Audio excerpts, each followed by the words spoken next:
The movie begins in 1945 in Jersey, where Mrs. Mills arrives at Mrs. Grace's mansion to work there and take responsibility for the household.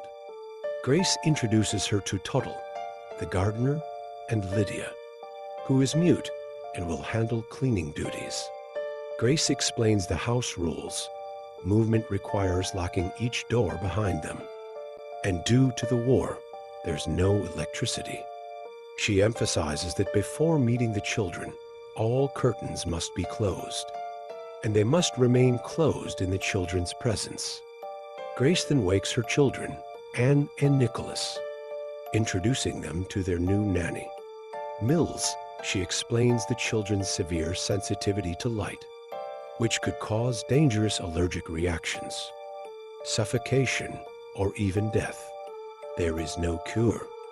Later, Grace discusses how she advertised for help in the newspaper, but the postman hasn't shown up in weeks.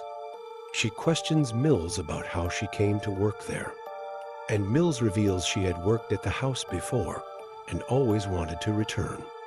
While Grace is homeschooling her children, they discuss denying Christ to save their lives.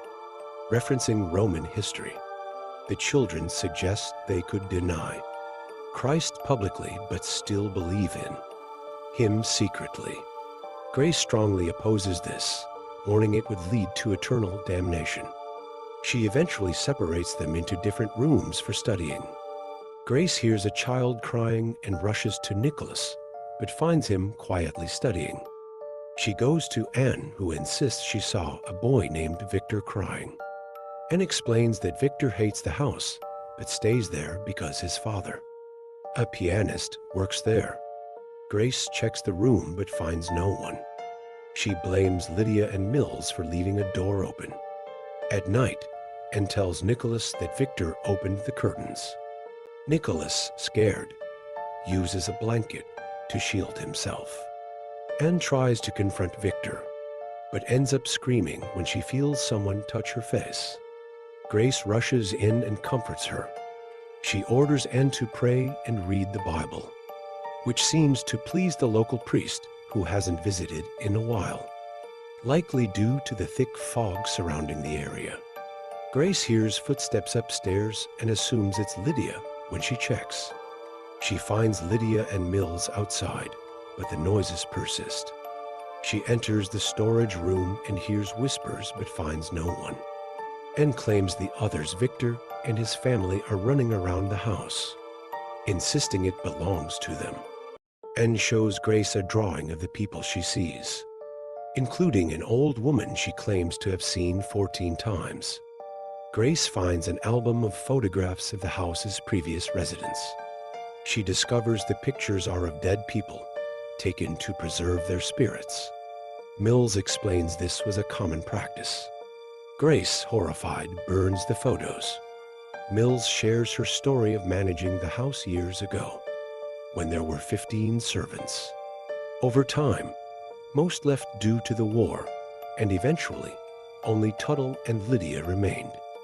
During a tuberculosis outbreak, Lydia mysteriously lost her speech, and the area was evacuated. One night, Grace hears piano music. When she investigates, the room is empty. She locks the piano, but the door slams shut on her, and the piano is unlocked again. Mills tries to calm her, suggesting a priest should bless the house. Grace orders Tuttle to search for graves near the house, specifically for a boy named Victor. Mills and Tuttle secretly discuss how Grace is close to uncovering the truth and hide graves under leaves. Grace encounters her husband, Charles, who has returned from the war. She embraces him and brings him home. He reconnects with their children, but appears distant and stays in his room. When Grace dresses Anne in a white dress, she notices Anne's hand looks like an old woman's. Shocked, she removes Anne's veil and sees her daughter's face has transformed into an elderly woman's. In a panic, she slaps her, only to realize it was still Anne. Charles admits Anne told him about an incident when Grace had a breakdown and frightened the children. Grace begs him to stay, but he says he must return to the war. She accuses him of wanting to leave her. One morning, Grace discovers all the curtains have been removed. The children panic, fearing the sunlight. She tries to find a dark place for them, but the house is bright. Grace confronts Mills and Lydia, accusing them of trying to drive her out of the house. Armed, she demands answers and eventually finds a photo under a mattress. It shows Mills, Lydia, and Tuttle as corpses, confirming they are dead. Grace learns from Mills that she killed her children with a pillow during a mental breakdown before taking her own life. The fog represents their limbo. Anne and Nicholas are also dead, their spirits trapped in the house. The intruders Victor's family have been experiencing hauntings from Grace and her children.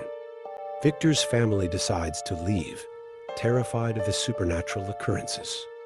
Grace, her children, and the ghostly servants remain, vowing to stay in the house forever, even as new people come and go.